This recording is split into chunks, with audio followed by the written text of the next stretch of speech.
Si tu souhaites apprendre à repérer et à interpréter les figures en chandelier japonais, mais que tu veux connaître les configurations qui fonctionnent le mieux et qui donnent les meilleurs résultats en trading, alors tu dois regarder cette vidéo car elle va t'apporter de précieuses réponses dans ton apprentissage du chartisme et de l'analyse technique. Allez, c'est parti! Bonjour, c'est Anthony, bienvenue sur ma chaîne où j'aide les investisseurs à devenir autonomes et rentables sur les marchés financiers. Dans cette vidéo, je vais t'apprendre à identifier et à interpréter 12 configurations bougies japonaises qui sont rémunératrices sur les marchés.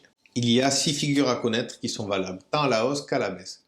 Ce sont celles que j'utilise au quotidien dans mon trading. Nous allons nous attarder sur la compréhension des configurations haussières.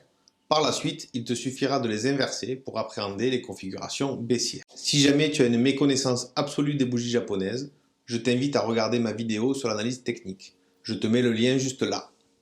L'avalement, également appelé englobante, est une structure en deux bougies où le corps de la deuxième bougie englobe totalement le corps de la première. Cette configuration peut intervenir indifféremment après un mouvement haussier ou baissier. La deuxième bougie ouvre à la baisse sur un petit gap. Le marché s'attend donc à ce que la baisse se poursuive, mais celle-ci est complètement invalidée par le fait que la bougie numéro 2 clôture plus haut que le cours d'ouverture de la bougie numéro 1. Le mouvement qui va suivre s'annonce donc haussier. La puissance du signal est déterminée par la bougie qui effectue l'avalement. Au plus la bougie est importante, au plus la puissance du signal est forte. La configuration que l'on appelle pénétrante est la petite sœur de l'avalement. On peut même affirmer que c'est un avalement qui n'a pas été complètement validé. Dans cette structure composée de deux bougies, le corps de la deuxième bougie avale partiellement le corps de la première. Cette structure peut intervenir soit après une phase haussière, soit après une phase baissière. L'ouverture de la bougie numéro 2 doit s'effectuer plus bas que la clôture de la bougie numéro 1.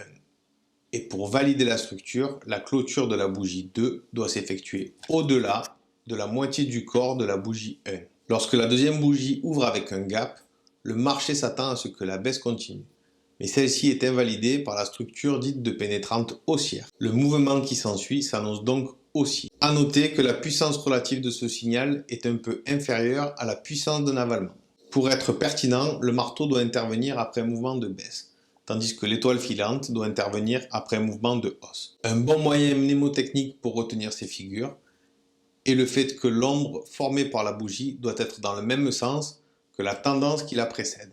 Le marteau est la figure de retournement de tendance par excellence. Sa puissance est déterminée par la taille de son ombre. Au plus l'ombre est importante, au plus le marché aura tendance à rebondir de manière puissante et durable. Dans un marteau, la couleur de la bougie n'importe pas. Elle peut être soit verte, soit rouge, soit en doji. Les étoiles du matin et du soir sont des structures dites de retournement de tendance. Pour être pertinente, l'étoile du matin doit intervenir après un mouvement baissier, tandis que l'étoile du soir doit intervenir après une phase de baisse. La structure de l'étoile du matin est toujours la même. La bougie 1 doit être baissière, tandis que la bougie 2 doit avoir le corps un peu en décalage avec la structure.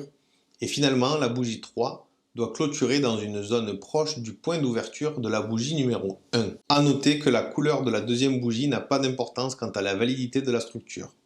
Elle peut même prendre l'apparence d'un doji. On parle alors d'étoile du matin en doji. Les creux et les sommets en pince sont des figures de retournement de tendance composées de deux bougies. Visuellement, on cherche à localiser un double point de contact identique aux deux bougies, ce qui permettra de verrouiller une zone que le marché aura du mal à déborder. À la suite d'un mouvement baissier, les creux en pince forment un point de support. Le marché aura donc tendance à repartir à la hausse.